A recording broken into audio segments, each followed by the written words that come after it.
Hi all, welcome to competitive cracker. ഞാൻ ശരണ്യ.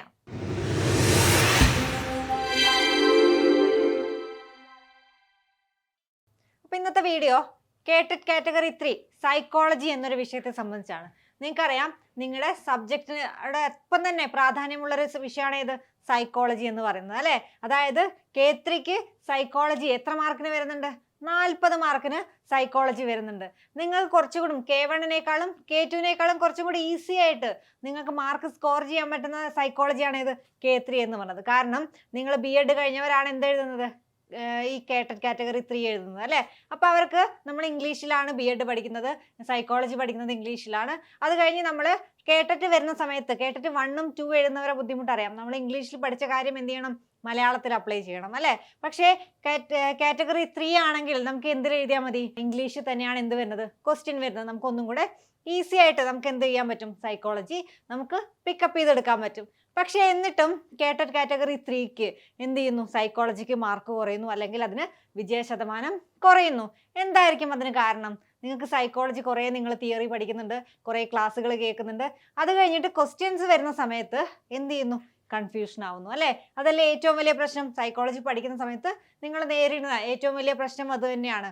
എന്താണ്? Question കാണുന്ന സമയത്ത് കൺഫ്യൂഷൻ ആവുന്നു, ഉത്തരങ്ങളെല്ലാം ഒരുപോലെ തോന്നുന്നു, ഓപ്ഷൻ എല്ലാം ഒരുപോലെ തോന്നുന്നു, അല്ലേ? നമ്മൾ B.Edനാണെങ്കിൽ തിയറി പഠിച്ചു കഴിഞ്ഞാൽ തിയറി എഴുതി വെച്ചാൽ മതിയായിരുന്നു.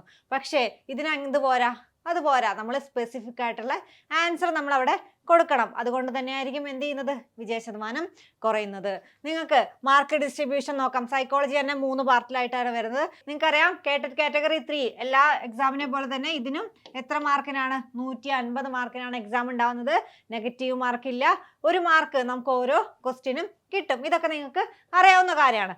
അതിൽ തന്നെ നമുക്ക് എന്താ അറിയാം?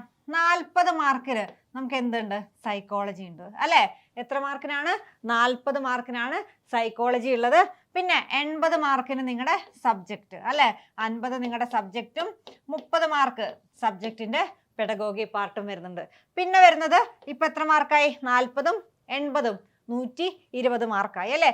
ബാക്കിയുള്ള 30 മാർക്ക് എന്തെടുക്കാം? ഇംഗ്ലീഷ് അല്ലെങ്കിൽ മലയാളം. അപ്പൊ ഈ രീതിയിലാണ് നമ്മുടെ മാർക്ക് ഡിസ്ട്രിബ്യൂഷൻ എന്ന് പറയുന്നത്. അപ്പൊ നിങ്ങളെ സബ്ജക്റ്റിനോടൊപ്പം തന്നെ നിങ്ങൾക്ക് കൂട്ടാൻ അല്ലെങ്കിൽ കൂട്ടിച്ചേർക്കാൻ പറ്റുന്ന ഒരു ഭാഗമാണ് ഇത് സൈക്കോളജി എന്ന്, അല്ലേ? നിങ്ങൾക്കറിയാം, നമ്മളിപ്പോൾ സബ്ജക്റ്റിന് കുറേ ഗ്യാപ്പ് വന്ന ആളുകൾ ഉണ്ടാവും, അല്ലേ? ഇപ്പോൾ മാത്തമാറ്റിക്സ് പോലുള്ള സബ്ജക്റ്റ് കുറേ ഗ്യാപ്പ് വന്നു കഴിഞ്ഞാൽ അത് പിക്കപ്പ് ചെയ്തെടുക്കുക എന്താണ്? കുറച്ച് ബുദ്ധിമുട്ടാണ്, അല്ലേ? അങ്ങനെയുള്ള ആളുകൾക്ക് ഏതിന്ന് മാർക്ക് കൂടുതൽ സ്കോർ ചെയ്യാൻ പറ്റും? സൈക്കോളജിയും മലയാളം അല്ലെങ്കിൽ ഇംഗ്ലീഷ് പഠിച്ചു കഴിഞ്ഞാൽ അതിൽ നിന്ന് എത്ര മാർക്ക് കിട്ടുന്നുണ്ട്? 70ഓളം മാർക്ക് കിട്ടുന്നുണ്ട്, അല്ലേ? പിന്നെ പെഡഗോഗിയിൽ നിന്ന് എത്ര മാർക്കിന് വരുന്നുണ്ട്? പെഡഗോഗി ഒരു 30 മാർക്ക് വേറെയും കിട്ടുന്നുണ്ട്. അപ്പൊ കേട്ടറ്റിന് അങ്ങനെ കുറെ ഗുണങ്ങളുണ്ട്, അല്ലേ? 40 മാർക്കോളം സൈക്കോളജിയിൽ നിന്ന് മാത്രം കിട്ടുന്നതുകൊണ്ട് നമുക്ക് എന്ത് ചെയ്യാൻ പറ്റും? മാർക്ക് സ്കോർ ചെയ്യാൻ പല വഴികൾ കേട്ടറ്റ് കാറ്റഗറി 3യിലുണ്ട്. അപ്പൊ നമുക്കിനി എന്തൊക്കെ ഏരിയ ആണ് ഇമ്പോർട്ടൻ്റ്, അല്ലെങ്കിൽ എന്തൊക്കെയാണ് നമ്മൾ K3 സൈക്കോളജി പഠിക്കുമ്പം നമ്മൾ എന്തൊക്കെ പഠിക്കണം എന്ന് നോക്കാം. ഓക്കെ, ആദ്യത്തെ പാർട്ടാണ് അഡോളസെന്റ് സൈക്കോളജി എന്ന് പറയുന്നത്. അതായത് നമ്മൾ സൈക്കോളജിയിൽ ഇൻട്രൊഡക്ഷനിൽ പഠിക്കുന്ന കുറേ കാര്യങ്ങളുണ്ടല്ലോ. സൈക്കോളജി എന്താണ്, പല ടൈപ്സ് സൈക്കോളജി ഉണ്ട്. അങ്ങനെ B.Edൽ പഠിച്ച നമ്മൾ ഇൻട്രൊഡക്ഷനിൽ പഠിക്കുന്ന കുറച്ച് കാര്യങ്ങളുമായിട്ട് ബന്ധപ്പെട്ടതാണ് ഇത് അഡോളസെന്റ് സൈക്കോളജി എന്ന് പറയുന്നത്. രണ്ടാമത്തെ കാര്യമാണ് ലേണിംഗ് തിയറീസ്, അല്ലേ? നമ്മൾ പല തരത്തിലുള്ള ഒരുപാട് പേരുടെ ലേണിംഗ് തിയറീസ് പഠിക്കുന്ന ഒരു പാർട്ടാണ് ഇത് സൈക്കോളജി എന്ന് പറഞ്ഞത്. ആ ലേണിംഗ് തിയറീസ് ഏതിന് ഇമ്പോർട്ടൻ്റ് ആണ്? K3ക്ക് ഇമ്പോർട്ടൻ്റ് ആണ്. ലേണിംഗ് തിയറീസിന് ഡയറക്റ്റ് ക്വസ്റ്റ്യൻ വരും, ആപ്ലിക്കേഷൻ ലെവൽ ക്വസ്റ്റ്യൻ വരും. എങ്ങനെ വേണമെങ്കിലും ചോദ്യം ചോദിക്കാൻ പറ്റുന്ന ഒരു ഏരിയ ആണ് ഇത് ലേണിംഗ് തിയറീസ് എന്ന് പറഞ്ഞത്. പിന്നെയാണ് ടീച്ചിങ് ആപ്റ്റിറ്റ്യൂഡ്. നമ്മളെ ടീച്ചിങ് ആപ്റ്റിറ്റ്യൂഡായിട്ട് ബന്ധപ്പെട്ട ചോദ്യങ്ങൾ. അപ്പോൾ ഈ ടീച്ചിങ് ആപ്റ്റിറ്റ്യൂഡ് എന്നൊരു ഭാഗം നമ്മൾ പഠിക്കുന്ന സമയത്ത് നമുക്ക് സബ്ജക്റ്റിൽ ഒരു 30 മാർക്കിന് ഏതും കൂടെ വരുന്നുണ്ട്? പെഡഗോഗി പാർട്ടും കൂടെ വരുന്നുണ്ട്, അല്ലേ? അപ്പൊ ഈ പെഡഗോഗി പാർട്ടിന് ഹെൽപ്ഫുൾ ആവുന്ന ഒരു ഏരിയ ആണ് ഇത് ഈ ടീച്ചിങ് ആപ്റ്റിറ്റ്യൂഡ് എന്ന് പറഞ്ഞത്. അതേപോലെ ലേണിംഗ് തിയറീസും നമ്മൾ എവിടെ പഠിക്കുന്നുണ്ട്? നമ്മുടെ സബ്ജക്ട് ഏരിയയിൽ പെഡഗോഗി പാർട്ടിൽ പഠിക്കുന്നുണ്ട്. അപ്പൊ ഇവിടെ പഠിക്കുന്ന ലേണിംഗ് തിയറീസും എവിടെ ഹെൽപ്പ് ആയിരിക്കും? നമുക്ക് ആ സബ്ജക്ട് പാർട്ടിലെ പെഡഗോഗിന്ന് ക്വസ്റ്റ്യൻ വരുന്ന സമയത്ത് ഹെൽപ്പ് ആയിരിക്കും. ഓക്കെ, പിന്നെ അഡോളസെന്റ് സൈക്കോളജി, ആ ഒരു ഏരിയയിൽ നിന്ന് വരുന്ന ചോദ്യങ്ങൾ പറഞ്ഞാൽ നമ്മുടെ മോട്ടിവേഷനുമായിട്ട് ബന്ധപ്പെട്ട ചോദ്യങ്ങൾ വരാറുണ്ട്. പിന്നെ ഡിഫൻസ് മെക്കാനിസം, ഇമ്പോർട്ടൻ്റ് ആയിട്ട് പഠിക്കേണ്ട ഒരു കാര്യമാണ് ഇത് ഡിഫൻസ് മെക്കാനിസം. എല്ലാ ഭാഗത്തും അല്ലെങ്കിൽ എല്ലാ കേട്ടറ്റ് എക്സാമിനും സ്ഥിരം ചോദ്യം വരുന്ന ഏരിയ ആണ് ഇത് ഡിഫൻസ് മെക്കാനിസം എന്ന് പറഞ്ഞത്. അപ്പൊ നമുക്ക് ഇനി എന്തൊക്കെ ക്വസ്റ്റ്യൻസ് ഏത് രീതിയിൽ വരുന്നു, ഒരു 2-3 തവണ എഴുതിയവർക്ക് അറിയാം, അല്ലെ? എങ്ങനെ ക്വസ്റ്റ്യൻസ് വരുന്നു എന്നുള്ളത്. പക്ഷെ പലരും ആദ്യമായിട്ട് എഴുതാൻ പോകുന്നവരുണ്ടാവും, കുറെ ഇയർ ഗ്യാപ്പ് കഴിഞ്ഞ് എഴുതാൻ വരുന്നവരുണ്ടാവും. അപ്പൊ അവർക്കൊക്കെ നമ്മൾ എന്തൊക്കെ ശ്രദ്ധിക്കണം, അല്ലെങ്കിൽ ചോദ്യം ഏത് രീതിയിലൊക്കെ വരാം എന്ന് ജസ്റ്റ് 2-3 ക്വസ്റ്റ്യൻസ് നമുക്ക് ഡിസ്കസ് ചെയ്തിട്ട് പോവാം. ഓക്കെ, അതിൽ ആദ്യത്തെ ചോദ്യമാണ്, Lakshmi fails to get admission for MBBS but secures admission for B.Pharm. After that, she purposefully justifies and argue about the advantages of B.Pharm course. This is an example for. ഇത് കഴിഞ്ഞ കേട്ടറ്റ് എക്സാമിന് ചോദിച്ചൊരു ചോദ്യമാണ്. ഇവിടെ എന്താണ് ഡിഫൻസ് മെക്കാനിസം എന്നൊരു പറഞ്ഞൊരു ഭാഗത്ത്, അതായത് നമ്മൾ അഡ്ജസ്റ്റ്മെന്റ് മാൽ അഡ്ജസ്റ്റ്മെന്റ് എന്നൊരു ഏരിയ പഠിക്കും അല്ലേ. അതായത് ഒരു വ്യക്തി സമൂഹത്തിൽ അഡ്ജസ്റ്റ് ചെയ്യാൻ പറ്റാതിരിക്കുന്ന സമയത്ത് എന്ത് ചെയ്യും, പല തന്ത്രങ്ങൾ ഉപയോഗിക്കും അല്ലേ, അഡ്ജസ്റ്റ് ആവാൻ വേണ്ടിയിട്ട് പല തന്ത്രങ്ങൾ ഉപയോഗിക്കും. ആ തന്ത്രങ്ങളെയാണ് നമ്മൾ എന്ത് പറയുന്നത്, ഡിഫൻസ് മെക്കാനിസം എന്ന് പറയുന്നത്. അപ്പൊ ഇവിടെ എന്താണ്, ലക്ഷ്മിക്ക് MBBS അഡ്മിഷൻ കിട്ടിയിട്ടില്ല, പകരം ഏതിന് കിട്ടി, B.Pharm കിട്ടി. അപ്പൊ എന്ത് ചെയ്തു ലക്ഷ്മി, അവിടെ എന്തോന്നു ഒരു അഡ്ജസ്റ്റ് ആവാത്തൊരു സിറ്റുവേഷൻ വന്നു. പക്ഷെ അത് റിക്കവർ ചെയ്യാൻ വേണ്ടിയിട്ട് ലക്ഷ്മി അവിടെ എന്താ ചെയ്തത്, B.Pharm പറ്റി ജസ്റ്റിഫൈ ചെയ്യാൻ തോന്നി അല്ലെ. അതെന്താണ്, ഒരു ഡിഫൻസ് മെക്കാനിസം ആണ്, അല്ലെങ്കിൽ മാൽ അഡ്ജസ്റ്റ് ആയിട്ടുള്ള വ്യക്തി അഡ്ജസ്റ്റ് ആവാൻ വേണ്ടി ഉപയോഗിക്കുന്ന കുറെ തന്ത്രങ്ങളാണ്. അപ്പൊ ഇത് ഏതാണ്, ഇതവിടെ റാഷണലൈസേഷൻ. ഓക്കെ, റാഷണലൈസേഷൻ എന്ന് പറഞ്ഞ ഡിഫൻസ് മെക്കാനിസം ആണ് ഇവിടെ വരുന്നത്. ഓക്കെ, ക്ലിയർ ആയല്ലോ. അപ്പൊ ഈ രീതിയിലാണ് ചോദ്യങ്ങൾ വരുന്നത്. ഇതെന്താണ്, ഒരു അപ്ലിക്കേഷൻ ലെവൽ ക്വസ്റ്റ്യൻ ആണ് അല്ലെ. അതേപോലെ പ്രൊജക്ഷനിൽ നിന്നും സബ്ലിമേഷനിൽ നിന്നും കോമ്പൻസേഷൻ എന്നൊക്കെ ഇതേ രീതിയിൽ ചോദ്യങ്ങൾ വരാറുണ്ട്. അത് നമുക്ക് കൂടുതലായിട്ട് അടുത്ത ക്ലാസ്സുകളിലൊക്കെ ഡിസ്കസ് ചെയ്യാം. ഓക്കെ, അപ്പൊ നമ്മളെ K3 സൈക്കോളജിയിൽ നിങ്ങൾക്ക് ഞാൻ പറഞ്ഞു 40 മാർക്കിന് വരുന്നുണ്ട് അല്ലേ. ആ 40 മാർക്ക് നിങ്ങൾക്ക് ഇങ്ങനെ സേഫ് ആയിട്ട് 40-ൽ 40 മാർക്കും സ്കോർ ചെയ്യാം എന്ന് നിങ്ങൾക്ക് സംശയം ഉണ്ടാവും. ആ സംശയങ്ങളൊക്കെ തീർക്കാൻ വേണ്ടിയിട്ട് ഏപ്രിൽ 3-ാം തീയതി 7 മണിക്ക് നമ്മളൊരു ഫ്രീ വെബിനാർ സംഘടിപ്പിക്കുന്നുണ്ട്. അപ്പം നിങ്ങൾക്ക് രജിസ്റ്റർ ചെയ്യാൻ വേണ്ടി നമ്മളെ ബോർഡ് നമ്പറിൽ വിളിച്ച് രജിസ്റ്റർ ചെയ്യാം, അല്ലെങ്കിൽ ഒരു QR കോഡ് കൊടുത്തിട്ടുണ്ട്. ആ QR കോഡ് സ്കാൻ ചെയ്ത് കഴിഞ്ഞിട്ട് എന്ത് ചെയ്യാം, നിങ്ങളുടെ ഡീറ്റെയിൽസ് ഒക്കെ എൻ്റർ ചെയ്തിട്ട് നമ്മളെ വെബിനാറിൽ നിങ്ങൾക്ക് പങ്കെടുക്കാം. ഓക്കെ, അപ്പോൾ നമുക്ക് അടുത്ത ക്വസ്റ്റ്യൻ നോക്കാം.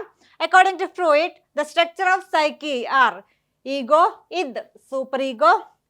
Option B unconscious, subconscious, conscious. Option C oral, anal, phallic. Option D primary, secondary, tertiary.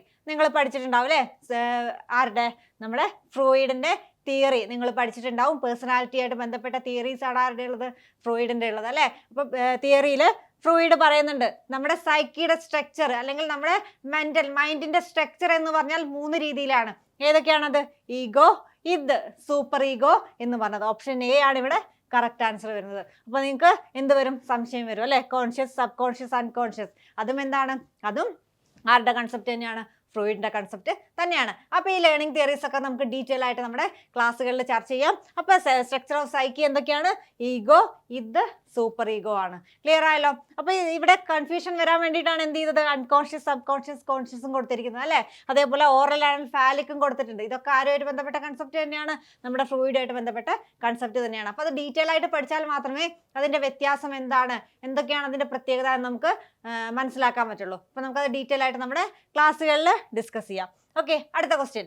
During the second year of life, toddler beginning to take some personal responsibility for feeding, dressing and bathing themselves is an attempt to establish what Erikson called a sense of.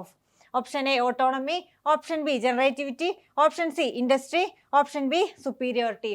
ഇവിടെ എന്താണ്, ആരുടെ തിയറിയാ, theory നിങ്ങൾക്ക് മനസ്സിലായിട്ടുണ്ടാവും അല്ലേ. എറിക്സന്റെ theory ആയിട്ട് ബന്ധപ്പെട്ട കാര്യങ്ങളാണ് ഇവിടെ പറഞ്ഞിരിക്കുന്നത്. ഇവിടെ എന്താണ്, during the second year of toddlerhood, second year of toddlerhood ആവുന്ന സമയത്ത് കുട്ടികൾ എന്ത് ചെയ്യും, കാര്യങ്ങളൊക്കെ സ്വയം ചെയ്യാൻ തുടങ്ങും അല്ലെ. കാര്യങ്ങളൊക്കെ അവർക്ക് എന്ത് ചെയ്യണം, സ്വയം ഭക്ഷണം കഴിക്കണം, ഒറ്റയ്ക്ക് നടക്കണം, നമ്മൾ കൈ പിടിക്കാൻ നോക്കിയാൽ സമ്മതിക്കില്ല അല്ലെ, ഒറ്റയ്ക്ക് ഡ്രസ്സ് ഇടാൻ നിൽക്കണം, ഒറ്റയ്ക്ക് ചെരുപ്പ് ഇടണം. അങ്ങനെയുള്ള കുട്ടികൾ അത് ഏത് സ്റ്റേജിലാണ് അവരെ എറിക്സൺ സൂചിപ്പിച്ചത്, അതിന്റെ പേര് എന്താണെന്നാണ് ചോദിച്ചത്. ഏതാണ്, ഓട്ടോണമി ആണ് അല്ലെ. സ്വയം ചെയ്യുക അല്ലെ, സ്വയം ചെയ്യാന്ന് പറഞ്ഞാൽ അവിടെ എന്താണ്, ഓട്ടോണമി, എല്ലാം സ്വയം ചെയ്യാൻ നിൽക്കുന്ന ആ ഒരു ഏജ് ആണ് ഇത് ഓട്ടോണമി എന്ന് പറയുന്നത്. ഓക്കെ, എറിക്സന്റെ തിയറി ഇമ്പോർട്ടന്റ് ആണ്. എല്ലാ കേട്ടറ്റ് എക്സാമിനും ഏത് ചോദിക്കാറുണ്ട്, എറിക്സ് K1 ആയിക്കോട്ടെ, K2 ആയിക്കോട്ടെ, K4, K3 എല്ലാം എന്ത് ചോദിക്കാറുണ്ട്, എറിക്സന്റെ തിയറി ചോദിക്കാറുണ്ട് അല്ലെ. നമ്മൾ B.Ed പഠിക്കുന്ന സമയത്ത് ചിലപ്പോൾ സ്കിപ്പ് ചെയ്ത് വിട്ടൊരു ഏരിയ ആയിരിക്കും. കാരണം 8 സ്റ്റേജസ് പഠിക്കണം, അതിന്റെ എന്തൊക്കെയാ ക്രൈസിസ് പഠിക്കണം, ആ ക്രൈസിസ് കഴിഞ്ഞിട്ടുള്ള അതിന്റെ ഓരോ പ്രത്യേകതകൾ പഠിക്കണം. അപ്പോൾ പലരും പഠിക്കാൻ ബുദ്ധിമുട്ട് നേരിട്ടത് ഏരിയ ആയിരിക്കും ഇത് എറിക്സന്റെ തിയറി എന്ന് പറയുന്നത്. പക്ഷേ കേട്ടിട്ടിന് നമുക്ക് ഒഴിച്ചുകൂടാൻ പറ്റാത്തൊരു തിയറിയും ഏത് തന്നെയാണ്, എറിക്സന്റെ തിയറിയാണ്. കാരണം സ്ഥിരമായിട്ട് ചോദ്യങ്ങൾ വരുന്ന ഒരു ഏരിയ ആണത് എറിക്സന്റെ തിയറി എന്ന് പറഞ്ഞത്. ഓക്കെ, അപ്പൊ ഇവിടെ ഏതാണ്, സ്വയം ചെയ്യാൻ നോക്കുന്നു, അത് ഏതുമായിട്ട് ബന്ധപ്പെട്ടിരിക്കുന്നു, ഓട്ടോണമി ഓട്ടോണമി എന്ന കൺസെപ്റ്റുമായിട്ട് ബന്ധപ്പെട്ടതാണ്. ഓക്കെ, അടുത്ത question. Select the most suitable statement related to teaching profession. ഇത് നമ്മളെ ടീച്ചിങ് ആപ്റ്റിറ്റ്യൂഡായിട്ട് ബന്ധപ്പെട്ട ഒരു ക്വസ്റ്റ്യൻ ആണ്. മോസ്റ്റ് സ്യൂട്ടബിൾ സ്റ്റേറ്റ്മെന്റ്, ടീച്ചിങ് പ്രൊഫഷനായിട്ട് മോസ്റ്റ് സ്യൂട്ടബിൾ ആയിട്ടുള്ള സ്റ്റേറ്റ്മെന്റ് ഏതെന്നാണ് ചോദിച്ചത്. Very hard and boring. അടുത്തത് not challenging. Option C to get good salary and reputation. Option D an ideal and noble profession. ഈ ടീച്ചിങ് ആപ്റ്റിറ്റ്യൂഡ് ക്വസ്റ്റ്യൻ പ്രത്യേകത എന്താണെന്ന് വെച്ചാൽ നമുക്ക് ചില ചോദ്യങ്ങൾ നമുക്ക് എന്ത് ചെയ്യാൻ പറ്റും, നമ്മുടെ ഓപ്ഷന് നമുക്ക് പെട്ടെന്ന് പിക്കപ്പ് ചെയ്തെടുക്കാം. പക്ഷേ ചില ചോദ്യങ്ങൾ എന്താണ്, നമുക്ക് എല്ലാം കറക്റ്റ് ആയിട്ട് തോന്നും അല്ലേ. അപ്പം അങ്ങനെ വരുന്ന സമയത്ത് നമുക്ക് കറക്റ്റ് ആയിട്ടുള്ള ആൻസറിലേക്ക് എത്തണമെങ്കിൽ നമ്മൾ എന്ത് ചെയ്യണം, ക്വസ്റ്റ്യൻസ് പ്രാക്ടീസ് ചെയ്ത് ആ ലെവൽ മനസ്സിലാക്കണം അല്ലെ. ഏത് ലെവലിലാണ് ചോദിക്കുന്നത്. മോസ്റ്റ് സ്യൂട്ടബിൾ എന്ന് പറഞ്ഞാൽ മോസ്റ്റ് സ്യൂട്ടബിൾ എന്നെ സെലക്ട് ചെയ്യണം. സ്യൂട്ടബിൾ ആയിട്ടുള്ളത് വേറെ ഉണ്ടാവും അല്ലെ. അപ്പൊ അതിൽ നിന്ന് മോസ്റ്റ് സ്യൂട്ടബിൾ ആയിട്ടുള്ളത് സെലക്ട് ചെയ്യണം. അപ്പൊ ഇവിടെ നമുക്ക് എന്താ, ഇവിടെ നമുക്ക് പെട്ടെന്ന് ഉത്തരത്തിലേക്ക് എത്താം. കൺഫ്യൂഷൻ ഒന്നുമില്ല. എന്താണ് വെരി ഹാർഡ് ആൻഡ് ബോറിംഗ് നമ്മൾ പറയോ, ഇല്ല. നോട്ട് ചലഞ്ചിങ്, എന്താണ് ടീച്ചിങ് പ്രൊഫഷൻ ചലഞ്ചിങ് തന്നെയാണ് അല്ലെ. പിന്നെ to get good salary and reputation, salary വേണം. പക്ഷെ എന്താണ്, നമ്മൾ അത് മാത്രം ഫോക്കസ് ചെയ്തിട്ടാണോ ഗുഡ് ടീച്ചർ എന്ന് പറഞ്ഞത്, അല്ല. ഒരു ഗുഡ് ടീച്ചർ ആണെങ്കിൽ ഒരു ഐഡിയൽ ആൻഡ് നോബിൾ പ്രൊഫഷൻ ആയിരിക്കണം. അപ്പൊ ഇവിടെ ഏതാണ് കറക്റ്റ് ആൻസർ? ഓപ്ഷൻ ഡി ആണ് ഇവിടെ മോസ്റ്റ് സ്യൂട്ടബിൾ സ്റ്റേറ്റ്മെന്റ് ആയിട്ട് നമുക്ക് കൺസിഡർ ചെയ്യാൻ പറ്റുന്നത്. ഓക്കെ, ഇനി അടുത്ത question. If your student ask you a difficult question in the class, what would you do? നമ്മുടെ ക്ലാസ്സിലൊരു കുട്ടി ഡിഫിക്കൽട്ട് ആയിട്ടുള്ള ക്വസ്റ്റ്യൻ നമ്മളോട് ചോദിച്ചു കഴിഞ്ഞാൽ നമ്മൾ എന്ത് ചെയ്യും എന്നാണ് ചോദ്യം. Advise to meet after the class. Option B advise him to ask questions at the end of the class. Option C encourage to ask more questions. Option D encourage to search independently. അപ്പോൾ എന്താണ്, ഒരു കുട്ടി നമ്മളോട് difficult ആയിട്ടുള്ള ചോദ്യം ചോദിച്ചു കഴിഞ്ഞാൽ നമ്മൾ എന്ത് ചെയ്യും? ഇതും എന്താണ്, നമ്മുടെ ടീച്ചിങ് ആപ്റ്റിറ്റ്യൂഡായിട്ട് ബന്ധപ്പെട്ട ക്വസ്റ്റ്യൻ ആണ് അല്ലേ. അപ്പോൾ ഇതിൽ മോസ്റ്റ് സ്യൂട്ടബിൾ ആൻസർ ആയിട്ട് വരുന്നത് encourage to ask more question. അതായത് കുട്ടി നമ്മളോട് ഒരു ക്വസ്റ്റ്യൻ ചോദിച്ചു കഴിഞ്ഞാൽ നമ്മൾ അതിനെ എന്ത് ചെയ്യണം, എൻകറേജ് ചെയ്യണം. അങ്ങനെയാണെങ്കിലേ കുട്ടി എന്ത് ചെയ്യുള്ളൂ, കൂടുതൽ നോളേജ് കണ്ടെത്താൻ ശ്രമിക്കുള്ളൂ അല്ലേ. അപ്പോൾ ഇവിടെ ആൻസർ ആയിട്ട് വരുന്നത് ഇതാണ്, ഓപ്ഷൻ സി ആണ്, encourage to ask more question. മറ്റൊരു വീഡിയോ ആയിട്ട് അടുത്ത ദിവസം കാണാം. താങ്ക്